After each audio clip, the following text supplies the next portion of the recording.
Então, nessa empresa de Volta Redonda, eu fazia, ficava lá durante a semana para o projeto e fui fazer fisioterapia lá em Volta Redonda, ainda sentindo dor no joelho e dor no lombar. Então, o fisioterapeuta me avaliou, né? E percebeu também essa fraqueza aí do lado esquerdo. E a gente fez lá algumas sessões para dor, melhorou a dor, eu comecei a fazer pilates. E aí, durante os exercícios de pilates, eu tinha força do lado direito para fazer todos os exercícios e do lado esquerdo eu não conseguia fazer. Eu não sei se todo mundo conhece, né, pilates, mas ele tem aquelas molas. Então, do lado direito eu conseguia fazer até com uma mola um pouquinho mais pesada. Do lado esquerdo eu não conseguia mover os carrinhos sem mola nenhuma, sem peso nenhum, só com o peso do meu, com a força do meu próprio corpo. E aí ele achando estranho me falou, Flávio, acho que você tem que procurar um neurologista, né? Porque essa sua fraqueza ela é muito diferente de um lado do outro. Eu lembro que na época, né, que ele me falou isso, eu fiquei muito chateada. Eu falei que neurologista que eu não tenho nada. Porque eu achava que, né, tinha alguma coisa relacionada à parte neurológica mesmo, cognitiva, ou até mesmo uma lesão de coluna, alguma coisa assim. E eu falava, não, imagina, não tem nada. Mas ele insistia toda semana, ele perguntava: já marcou um neurologista? Já marcou um neurologista? E aí eu comecei a falar: não, se ele tá insistindo tanto é porque tem alguma coisa. E eu questionava, perguntava por quê. E ele, assim, com toda delicadeza, falava: não, pode ser uma lesão na coluna, pode ser um pensamento de nervo, alguma coisa assim. Ele não me assustou, né? Mas talvez ele até pensasse em neuromuscular, alguma coisa, mas não quis falar nada. E aí eu procurei um neurologista aqui em São José, que não era especialista em doença neuromuscular.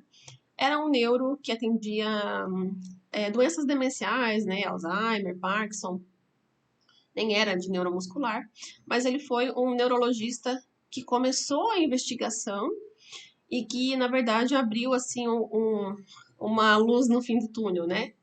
Ele pediu um monte de exame de sangue, foi a primeira vez que eu fiz um teste de CPK.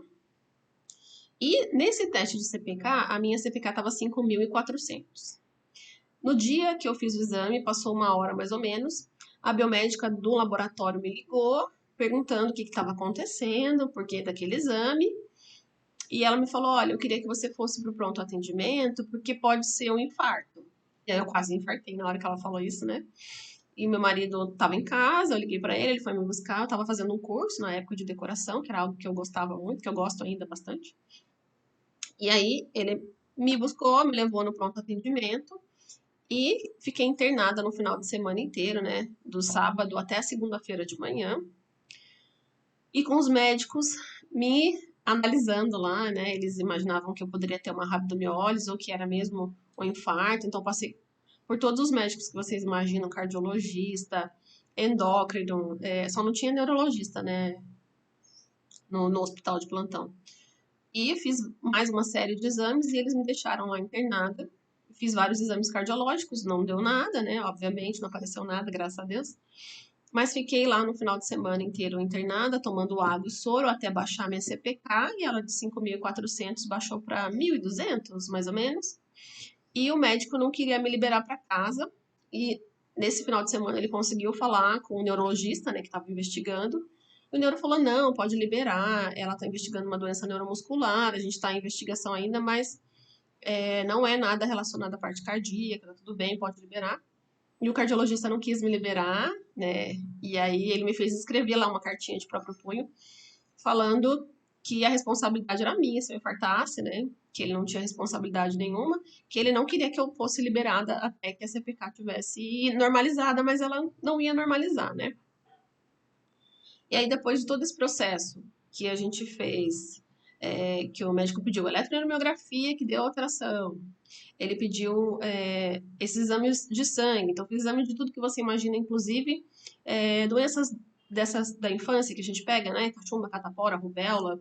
É, fiz também para a doença de Lyme. Então fiz um monte. Acho que foi a primeira vez que eu tirei tanto sangue na minha vida. Foram 12 tubos, 14 tubos. Não lembro, mas sei que foram muitos tubos. E aí esse médico me pediu para fazer uma biópsia muscular, né? Porque tinham muitas informações aí conflitantes. Tinha uma CPK alterada, na eletroneuromiografia, a indicação diagnóstica, a suspeita diagnóstica do médico era miopatia de corpúsculos de inclusão ou uma miopatia metabólica, ou mitocondrial, não lembro agora. E aí ele falou, não, tem, né, muitas informações conflitantes, vamos fazer uma biópsia muscular. E me encaminhou para fazer uma biópsia. E aí eu fiz essa biópsia e o diagnóstico da biópsia foi de polimiosite. Eu vou contar essa história no próximo vídeo.